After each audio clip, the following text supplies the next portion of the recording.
It is Friday, April the 12th, 2024, and this is a addendum to the rant, 30-minute rant that I posted a couple of days ago on how money makes people stupid.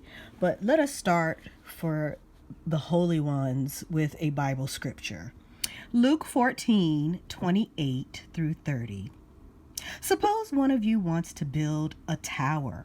Won't you first sit down and estimate the cost to see if you have enough money to complete it? For if you lay the foundation and are not able to finish it, everyone who sees it will ridicule you, saying, "This person began to build and wasn't able to finish."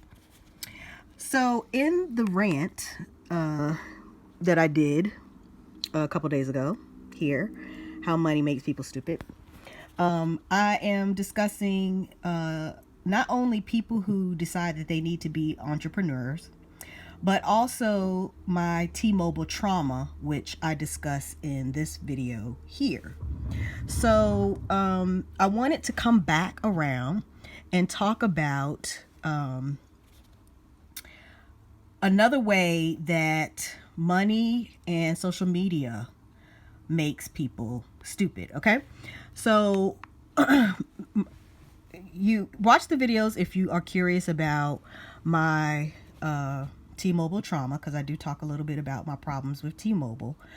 But I want you to consider how you choose a cell phone and then a cell phone carrier and then a service plan, because in my experience, people do not fully consider what they need and then find a phone provider and rate plan that meets their needs. Now, I mentioned how beneficial it will be if people demand that cell phone manufacturers and laptop manufacturers put SD cards and USB ports back in these devices, respectively.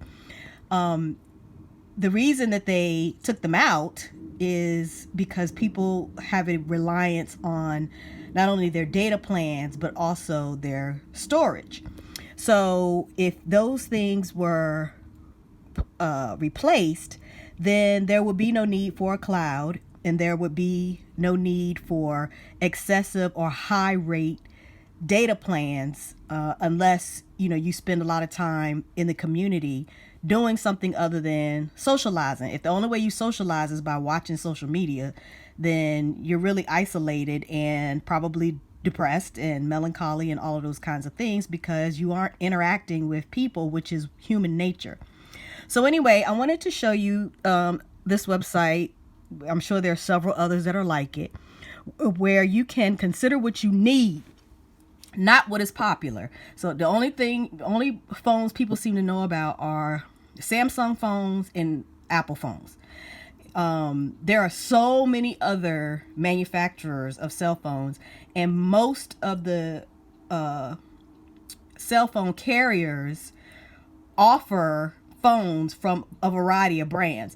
But people will tell you, if you get Apple, then you wasting money, or that's not a good phone.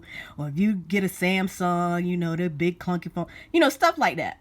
And the interesting thing is that the features that people talk about, it can do this and it can do that, most people don't even use. So it's important for you, before you make that kind of investment, that you first know clearly what you need. What do you need the phone to be able to do for you to enjoy it?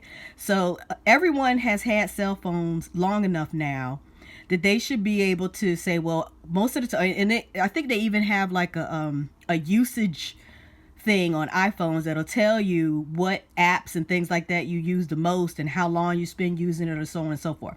So you think about your own usage patterns and then decide, I really just need a phone that does these things, or it can do these things and do these things well. And then you look for a phone that can accommodate those particular habits. It should not matter what brand it is, or if it's an off brand or whatever, if it's being sold or offered by the carrier that you choose to use. What is most important is that the phone does what you need it to do, and that's it. Okay, so it doesn't matter what anybody else thinks about the kind of phone that you use. Anybody who has an issue with it shouldn't have your phone number or any of that stuff anyway, because who wants to be bothered with people who are focused on such petty things?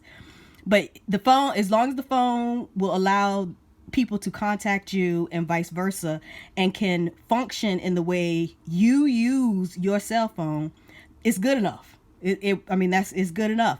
And a lot of times those phones are not as expensive as the Apple or Samsung phones because they aren't as popular. And so they don't, that's their advantage, is that they offer them, they don't overcharge, because Apple and Samsung manufacture their phones for far less than they charge people for them. We all know that. So those companies don't have, the notoriety to be able to overcharge for, the cost of manufacturing their particular phones, but they tend to have, a lot of really nice features, hoping that people will start using their brand. So I just wanted to share this with you, because that is how you can save money.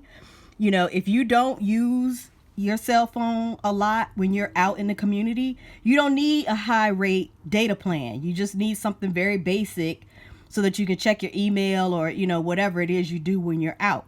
And so you're saving money, and you are using the service in a way that benefits you, not the service provider or the manufacturer of the devices that you use with the service.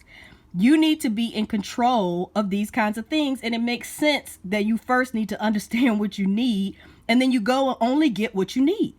And they can't, they may try to sell you on something else, but you know what you need better than the salesperson at the, Verizon or T-Mobile or Metro T-Mobile or Sprint store. You know what you need. So you say, this is what I need. This is what I'm looking for. Show me phones that have that. Now, I would also recommend that you look on their websites or use a site like My Rate Plan, so you have an idea before you go in, because, some of these stores are franchises and they get a commission. So they're going to want to get you to choose a phone that you have to get a payment plan for, versus one you could pay for straight out of pocket, which is the ideal situation, to be able to pay for it straight out of pocket and not owe them anything, just the monthly service charge for the carrier.